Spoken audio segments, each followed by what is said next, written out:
In the summer of 1929, a heat wave rolled across the American South and killed hundreds of people in a matter of weeks, and newspapers at the time ran through the list of ways people tried to survive it. Wet sheets hung in doorways, sleeping out on porches, ice blocks hauled up from the ice house. But if you look at photographs of European towns from that same decade, in Spain, in Italy, in Greece, you'll notice something almost every single building has that the American houses in those newspaper photos don't. Heavy wooden shutters, closed tight against the afternoon sun. That single piece of hardware, a hinged panel of wood or slatted louvers bolted to the outside of a window, was standard equipment on buildings across southern Europe and the Mediterranean for centuries, and in a lot of those towns, it still is. Meanwhile, if you walk through an American suburb right now, you'll see thousands of windows with nothing on the outside at all. Bare glass, facing straight into the sun, doing every bit of the cooling work through a compressor running in the backyard. So what is a shutter actually doing that a pane of glass and a good air conditioner can't replace? And why did a piece of hardware that cost almost nothing basically disappear from an entire country? Let's get into it. Before we get into the shutters themselves, we need to talk about what a window actually is, thermally speaking, because it's the weakest point in your entire house by a wide margin. A wall with insulation inside it might have an R value of 15 or 20, meaning it resists heat flow fairly well.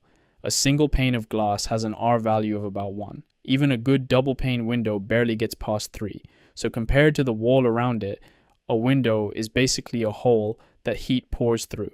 And it isn't just conducted heat we're talking about, it's direct solar radiation, sunlight hitting the glass and passing straight through it into your living room, where it lands on the floor, the furniture, your skin, and turns into heat right there in the room.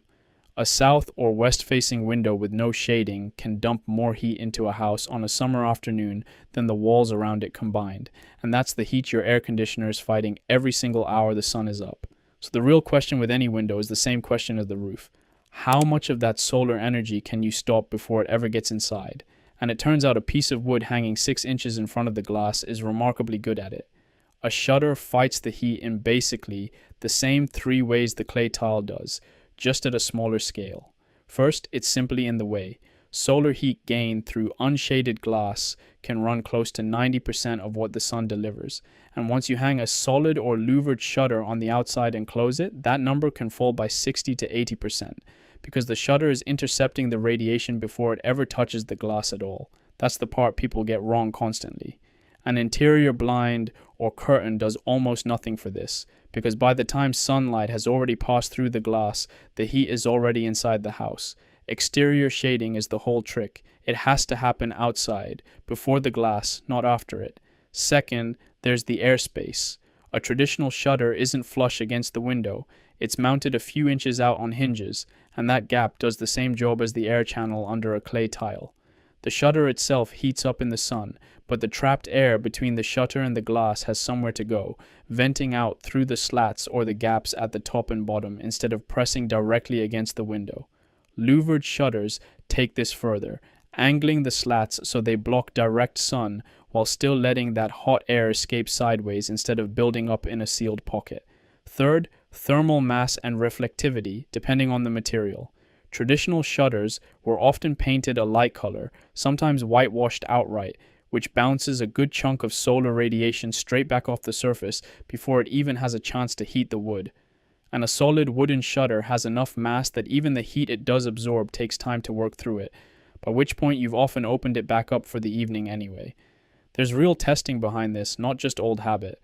Studies out of building science labs in Europe have measured indoor temperature drops of 5 to 10 degrees Fahrenheit in rooms with closed exterior shutters compared to, quote, identical rooms with bare glass on the same hot afternoon in the same building. Researchers working on cooling load in Mediterranean climates have found that exterior shading alone can cut a building's total cooling demand by 20 to 30%, which puts it in the same range as upgrading insulation across an entire wall, except a shutter costs a fraction of what a wall retrofit does. And the reason Southern Europe never gave this up isn't nostalgia. It's that nobody there ever found a cheaper way to get the same result. So if a shutter is that effective and that simple, why did America basically stop building them functional at all? Because somewhere in the 20th century, American shutters stopped being a tool and became a decoration. Walk through almost any post-war American suburb and you'll see little flat panels bolted permanently to the wall beside each window, too narrow to ever actually cover the glass even if you wanted them to, screwed in place because a house with shutter-shaped trim simply looked more finished on a sales lot. Real shutters need hinges, latches, and a frame built to take the weight and the wind load, and all of that costs a developer time and material on a house he's going to sell the moment it's framed and painted. A flat plastic panel nailed flush to the siding gives the same look in a photograph for a tenth of the cost, and the buyer who'll actually be sitting in that living room in July has no say in the decision because he hasn't bought the house yet. It's the exact same incentive that put asphalt on every roof. Whoever builds the house isn't the one paying to cool it. There's a second reason too, and it's air conditioning itself. Once central air became affordable and expected in the post-war decades, shading a window stopped feeling necessary. Why bother closing a heavy shutter every morning when the compressor in the yard will just eat the extra load for you? Europe, by contrast, spent most of the 20th century without cheap universal air conditioning, so a shutter was an optional character. It was the entire cooling system for the building, and it stayed that way by necessity long enough to become permanent culture. Even now, with air conditioning spreading across southern Europe, the shutters haven't come off because people there have simply never stopped using them. Now, shutters aren't a fix for everything, and there are real limits worth knowing before you go bolt a set onto your own windows. The biggest one is that a shutter only works if somebody actually closes it. A functional shutter on a window nobody ever shuts is worth exactly nothing, and that's part of why the habit faded in America even where old shutters technically survived, because it takes a small daily routine that air conditioning made feel pointless. There's also the question of light. Close a solid shutter at 2 in the afternoon and you're sitting in the dark, which is why the Mediterranean tradition leans so heavily on louvered designs instead of solid panels, letting airflow and a little diffused light through while still blocking direct sun. And on a north-facing window that never gets direct sun in the first place, a shutter is mostly wasted effort. The real payoff is on the east, south, and especially west sides of a house, where the afternoon sun hits hardest. If you're building new or renovating and you actually want this benefit, the fix is simpler than the roof was. You don't need a structural engineer or a reinforced frame, you need real exterior hardware, not the decorative panels bolted flat to the wall. Louvered shutters with working hinges, sized to fully cover the glass, mounted with a small standoff gap rather than flush against the siding. Prioritize the west and south facing windows first, since that's where almost all the summer heat gain is actually coming from.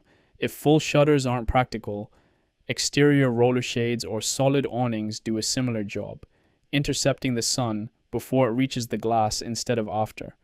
And if you already have decorative shutters bolted flat to your walls, know what you're looking at. They're doing nothing for your cooling bill. They're doing exactly what they were built to do, which is look good in a listing photo. Hold on to the one rule that makes all of it work, and it's the same rule as the roof. It's not the shutter itself that cools the room, it's stopping the sun before it reaches the glass. Shade the window from the outside, and the heat never gets a chance to become your problem. Let it hit bare glass first, and you're just paying to remove it after the fact, 1 degree at a time, all summer long. The shutter never disappeared from the world. It just got demoted to trim in one particular country. Right around the same decades, the clay roof got replaced with asphalt, for almost exactly the same reasons. But as people start looking for ways to cool a house that don't show up as a bigger number on the electric bill every August, the oldest trick for keeping a room cool is quietly showing back up on American windows too. If you want more of these overlooked, low-cost ways to keep a house cool without leaning harder on the air conditioner, subscribing is the best way to make sure the next one finds you. And if you haven't seen how a properly ventilated attic changes everything above your ceiling, go watch that one next.